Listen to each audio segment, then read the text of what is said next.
Hello students, electricity we are going to deal. देखो, electricity में जाने से पहले कुछ फंडामेंटल बातें अगर हम कर लें तो इलेक्ट्रिसिटी को समझना आसान हो जाएगा। देखो, एक सीधी सी बात साइंस में या पर्टिकुलरली फिजिक्स में, इवन केमिस्ट्री में में भी होती है, एक कुछ चीजें ऐसी हैं जो सर्टेन रूल्स, फिक्स थियरीज हैं और उनके वाई क्यों का कोई आंसर नहीं है। ये एग्जैक्ट मतलब इसमें अगर तुम ये पूछो कि दो मासेस ग्रेविटेशन फोर्स क्यों है, ये बताया जा सकता है कि ग्रेविटेशन फोर्स किसकी वजह से ड्यू टू मासेस डिस्टेंस होता है, एग्जिस्ट करता है। Gravitation force, magnetic force, these जैसे वाटर मॉलिक्यूल के बीच में कोहेसिव फोर्स, एडहेसिव फोर्स, ये fundamental forces of nature exist करती हैं। ये नेचर का फंडामेंटल लॉ है। इन्हीं फंडामेंटल लॉज पर, और जैसा मैं ऐड कर देता हूं कि plus charge minus charge attract करते हैं, ये तुम्हें मालूम है, ये इलेक्ट्रोस्टैटिक फोर्स होगा। तो मैंने बात की gravitational force, electrostatic force, magnetic force, nuclear force and these weak forces, cohesive force, adhesive forces, ये एग्जिस्ट करती हैं नेचर में एज इट इज, और इसको हमने मान लेना है। उसके बाद पूरी साइंस जो है वो इन्हीं को बेसिस मान करके फिर आगे चलती है। इफ समवन, कई बार मैंने स्टूडेंट्स को ऐसा देखा है कि दे थिंक कि हम बार बार क्वेश्चन पूछेंगे क्यों तो हम इंटेलिजेंट होंगे। डेफिनेटली एक फंडामेंटल चीज है। फॉर एग्जांपल मैं तुम्हें यह समझाऊं, जब तुम्हें बेसिक मैथ्स, जब तुमने पहली बार मैथ्स पढ़ी है, राइट, तो लिखा 1 फिर 2 फिर 3 लाइक दिस। ये पहली बार जब लैंग्वेज सीखी, ठीक है, तुमने A B C, तुमने तब क्वेश्चन नहीं किया कि ये A क्यों, ऐसा क्यों लिखे, ऐसा क्यों ना लिखे, ये लिखें क्यों, या बी को ऐसा क्यों लिखें, ऐसा लिखते हैं, व्हाटएवर पूछ सकते थे, क्यों, लेकिन नहीं पूछा क्योंकि वो फंडामेंटल चीज है, वो ग्राउंड है जिसके बेसिस पर लैंग्वेज बनेगी, ये ग्राउंड है जिसके बेसिस पर मैथ समझाई जाएगी। तो एग्जैक्टली ऐसा ही फिजिक्स में जो फंडामेंटल फोर्सेस, जिसका मैंने नाम दिया gravitation force, electrostatic force, nuclear force, magnetic force and all these weak forces, cohesive and adhesive forces, ये फिजिक्स का फंडामेंटल है। पहली बात, इसको अच्छे से एक्सेप्ट कर लो। इसके क्यों का आंसर नहीं है, सेम मैंने तुम्हें लॉजिक दे दिया। और दुनिया में बहुत सारी ऐसी चीजें हैं जो बिल्कुल फंडामेंटल है, उनके क्यों का कोई जवाब नहीं है। ठीक है, रिसर्चेस चलती रहेंगी, हद से हद इतना हो सकता है कि वो कैसे होता है इसका जवाब मिल सकता है। और साइंस में सबसे इंपॉर्टेंट बात मैं ये कहूंगा, साइंस फंडामेंटली ये रिवील करता है कि ये होता कैसे है। साइंस का मतलब ही यही है कि बेसिक लॉज ऑफ नेचर को डिस्कवर करना, फिर उन लॉज को जब डिस्कवर कर लिया उसके अकॉर्डिंग फिर डिवाइस बनाना और उसके अकॉर्डिंग बिहेव करना। जैसे ग्रेविटी, बहुत सिंपल सी चीज है, ग्रेविटी है और ग्राउंड में फ्रिक्शन है, ये नेचुरल है, ये रहेगा। अब हमने ग्रेविटी को, ऐसा होता है नहीं कि प्लेन जब उड़ता तो ग्रेविटी खत्म हो जाती, उसके लिए होती, लेकिन हमने टेक्नोलॉजी बना ली, हमने इस तरह से कर लिया कि अब उस ग्रेविटी के साथ एडजस्ट कर रहे हैं। साइंस के फंडामेंटल रूल्स को समझ के कोई डिवाइस ऐसा बनाया जाए कि उन रूल्स को ब्रेक तो कर नहीं सकते, उन रूल्स में रहते हुए हम किसी तरीके से कोई हम अपना टारगेट अचीव कर सकें। प्लेन बना लिया, कार्स बना ली, कितने टाइप्स के ट्रांसपोर्ट सिस्टम बना लिए, लेकिन कोई भी नेचर के फंडामेंटल रूल को वायलेट नहीं करता है। क्या होता है एक कोई थ्योरी, कोई चीज सोच करके उन्हीं लॉज में रहते हुए एक डिवाइस बनाया जाता है। डिवाइस वर्ड का जो मीनिंग साइंस में है, डिवाइस का मतलब ये है an intelligent machine which can work being in the laws of fundamental laws of nature and performing a particular job. Like तुम्हारा मोबाइल फोन, इसे तुम आराम से अच्छे से समझ सकते हो। मोबाइल फोन जब तुम बात कर रहे हो तो तुम यहाँ किसी और से अमेरिका बात कर रहे हो, राइट? अब तुम्हारे यहाँ से जो बात जा रही है, अब ऐसा तो है नहीं कि तुम मोबाइल छोड़ दो और आवाज लगाओ अमेरिका तक आवाज पहुंच जाएगी, ऐसा थोड़ा हो।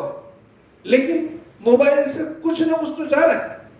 Something is being sent through your mobile to the other person who is in America, वहां तक कुछ तो जा ही रहा है।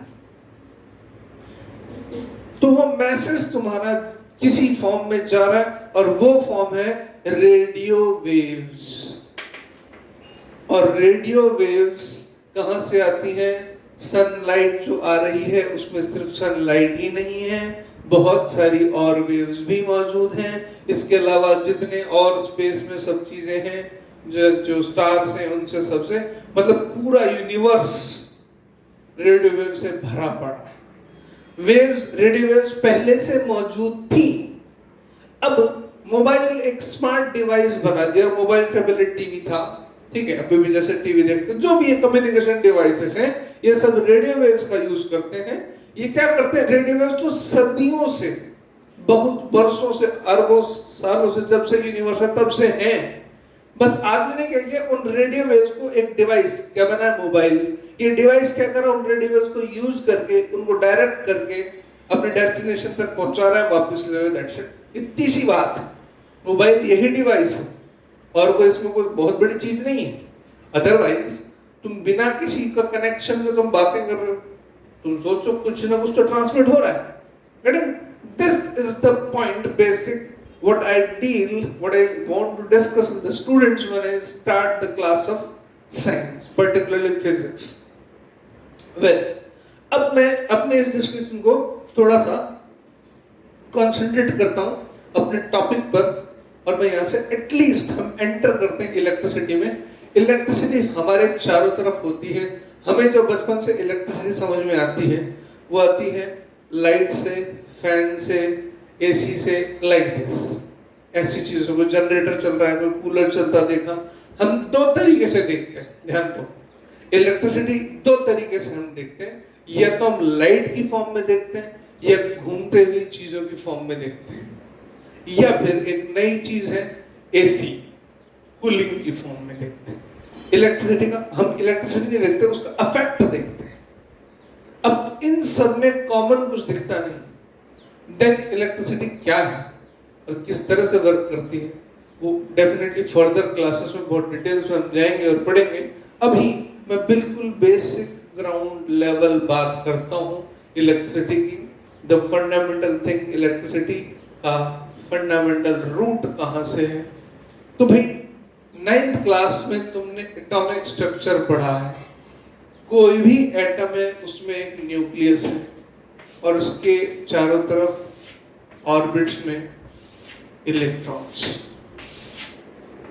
The whole world is made of some elements, और हर एक every element is made of electrons and protons, nucleus and neutrons also. मतलब इलेक्ट्रॉन और प्रोटॉन सब जगह पर, जहां कहीं भी कोई मैटर है, कोई एलिमेंट है, तो डेफिनेटली वहां इलेक्ट्रॉन तो होगा, क्योंकि कोई ना कोई एलिमेंट तो होगा।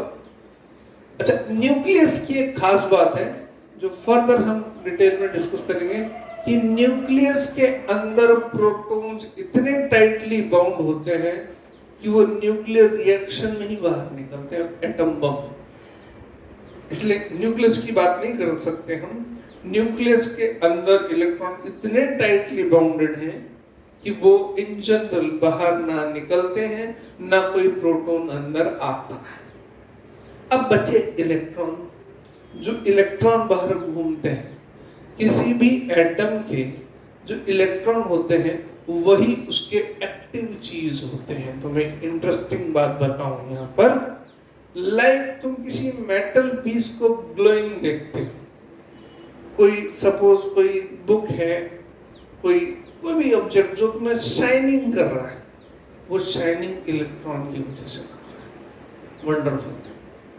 तुम्हें जान के हैरानी होगी, बट दिस इज ट्रू, वो इलेक्ट्रॉन की वजह से हो रहा है। इलेक्ट्रॉन, अब तुम एक एसिड की ड्रॉप किसी मेटल पर डाल दो तो मेटल कोरोजन हो जाएगा।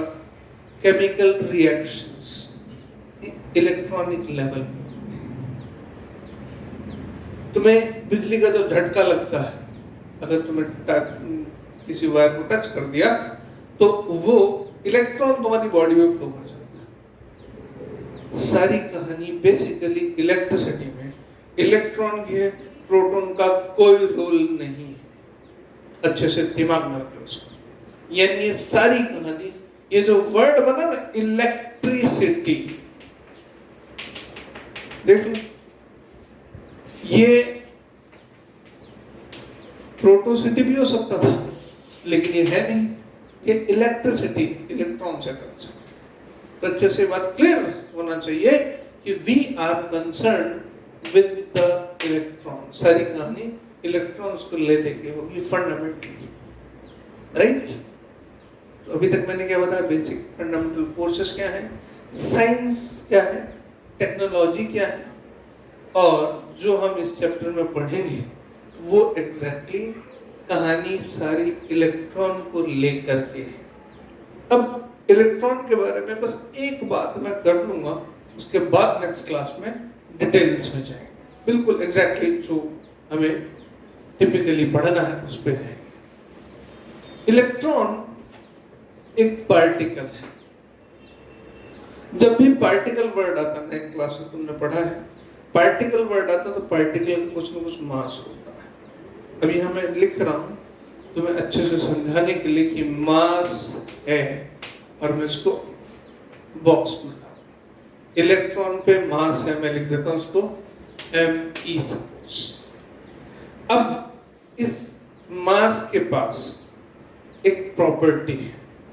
अब यहाँ ये बात समझ लेना कि ये प्रॉपर्टी क्या, कि ये एक जो इलेक्ट्रॉन है, ये सपोज ये इलेक्ट्रॉन है, ठीक है, इसका कुछ मास है, ये रहा एम है ना, इसके पास एक प्रॉपर्टी है कि ये किसी दूसरे इलेक्ट्रॉन को रिपेल कर सकता है। इसको मैं लिख देता हूँ, ये इलेक्ट्रॉन है, ये इलेक्ट्रॉन है, और किसी दूसरे पॉजिटिव चार्ज को, प्रोटॉन को अट्रैक्ट कर सकता है, इसकी प्रॉपर्टी है। नॉर्मल बात, इलेक्ट्रोस्टैटिक फोर्स है। अब मैं कह रहा हूं ये मास है, इलेक्ट्रॉन पे चार्ज है, मैंने अभी नेगेटिव पॉजिटिव वर्ड ही यूज नहीं किया है, ध्यान से सुनना, इंपॉर्टेंट बात है। मैंने नेगेटिव पॉजिटिव बोला ही नहीं है, वो बाद में बात करेंगे क्या है नेगेटिव और क्यों है नेगेटिव। अभी मैं कह रहा हूं इलेक्ट्रॉन एक पार्टिकल है, पार्टिकल मतलब मास है, उस पर मास है, साथ साथ उसके पास एक और प्रॉपर्टी है कि वो दूसरे इलेक्ट्रॉन को रिपेल कर सकता है और किसी प्रोटॉन को, पॉजिटिव चार्ज को अट्रैक्ट कर सकता है, ये उसकी प्रॉपर्टी। अब मैं फिर बोल रहा हूं प्रॉपर्टी इस मास पे, जैसे हमारी कोई चीज की प्रॉपर्टी कलर है, उसका कलर उसकी प्रॉपर्टी होती है, उसकी शेप उसकी प्रॉपर्टी होती है, तो that is a property, right. Electron की एक प्रॉपर्टी। ऐसे ही थोड़ी देर के लिए प्रोटॉन भी डिस्कस कर लेते हैं। प्रोटॉन का भी एक मास होता है, ठीक है, ये भी एक पार्टिकल है, इस पे भी मास होता है, और इसकी भी एक प्रॉपर्टी है सिमिलरली कि एक प्रोटॉन, मैं अब भी लिख दे रहा हूं, ये प्लस माइनस तो मैं तुम्हारी सहूलियत के लिए लिख रहा हूं, तुम्हारी कंफर्ट के लिए, सो दैट तुम इसमें कंफ्यूज ना हो। एक प्रोटॉन दूसरे प्रोटॉन को रिपेल कर सकता है और एक प्रोटॉन दूसरे इलेक्ट्रॉन का नेगेटिव चार्ज को अट्रैक्ट कर सकता है, ये उसकी प्रॉपर्टी, ये उसकी प्रॉपर्टी। अब यहां पर ये जो प्रॉपर्टी बार बार मैं बोल रहा हूं, मैंने बोला इलेक्ट्रॉन, मैंने बोला प्रोटॉन, मैंने बोला उनके पास प्रॉपर्टी है, इलेक्ट्रॉन एक दूसरे को रिपेल कर सकता है, इलेक्ट्रॉन प्रोटॉन अट्रैक्ट कर सकता है, प्रोटॉन रिपेल करेगा, प्रोटॉन इलेक्ट्रॉन अट्रैक्ट करेगा। ये इनकी प्रॉपर्टी है। ये प्रॉपर्टी जो है ये नेचर ने इनको दी है।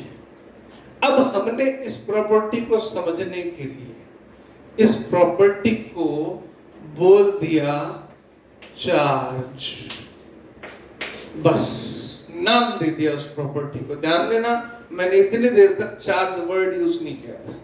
मैंने नहीं कहा था नेगेटिव चार्ज पॉजिटिव चार्ज, मैंने कहा प्रॉपर्टी है। प्रॉपर्टी को की प्रॉपर्टी को कुछ नाम तो देंगे ना भाई। कलर बोलते हैं ये ब्लू है, ये व्हाइट है, कुछ तो देना पड़ेगा ना। अदरवाइज ब्लू व्हाइट मत बोलो तो क्या है कलर, तो तुम बोलोगे हाँ ठीक है, तो कुछ नाम तो देना पड़ेगा। सिमिलरली ये हमने इस प्रॉपर्टी को नाम दे दिया चार्ज, और ये दो तरह की है, ये भी हमें समझ में आ गया। एक इलेक्ट्रॉन के पास है और एक प्रोटॉन के पास है। ये अपोजिट टाइप ऑफ नेचर, इनका अपोजिट है, राइट। नेचर साफ साफ दिख रहा है अपोजिट है। अब अपोजिट नेचर है तो हमारे पास अपोजिट चीज को दिखाने का जो तरीका है वो सबसे आसान तरीका जो मैथमेटिक्स में है। एक बात मैं क्लियर कर दूं, mathematics is a fundamental tool by which the physics can be expressed. Without maths physics is deep and down. बिना मैथ्स की हेल्प के फिजिक्स को एक्सप्रेस नहीं कर सकते, कैलकुलेट नहीं कर सकते, डेवलपमेंट नहीं कर सकते। अब हम लेते हैं मैथ्स की हेल्प। मतलब ये कि इसके दो टाइप हैं और दो टाइप ऐसे कंट्रारी हो कि साथ भी रहे और कंट्रारी भी हो। तो वो थे माइनस साइन प्लस साइन, तो वहां से उठा लिया माइनस और प्लस। ऐसा नहीं होता है कि कहीं तुम कल को इलेक्ट्रॉन देखो तो उसमें माइनस कहीं प्रिंटेड होगा या प्रोटॉन पे प्लस कहीं प्रिंटेड होगा। नो, उनकी प्रॉपर्टी। हमने अपनी कन्वीनियंस के लिए उसको नाम दे दिया चार्ज, और अपोजिट है इसलिए एक को माइनस एक को प्लस असाइन कर दिया हमारे अकॉर्डिंग। और इंटरेस्टिंगली हो सकता है कहीं कोई एलियन हो और वो इलेक्ट्रिसिटी स्टडी करते हो, तो उन्होंने हो सकता है अपनी लैंग्वेज में कोई दो अलग अलग नाम दे रखे। मान लो उनकी लैंग्वेज कुछ होती होगी, मान लो हाना मटाटा, कुछ भी हो, मे भी कोई एलियन हो कहीं किसी प्लेनेट में, उन्होंने पता नहीं क्या क्या नाम दे रखा, लेकिन होगा भाई दो अपोजिट चीजें हैं, हमने अपने तरीके से दे रखा। This is just an introduction to the electricity, the fundamental thing, the first class of physics. Got it?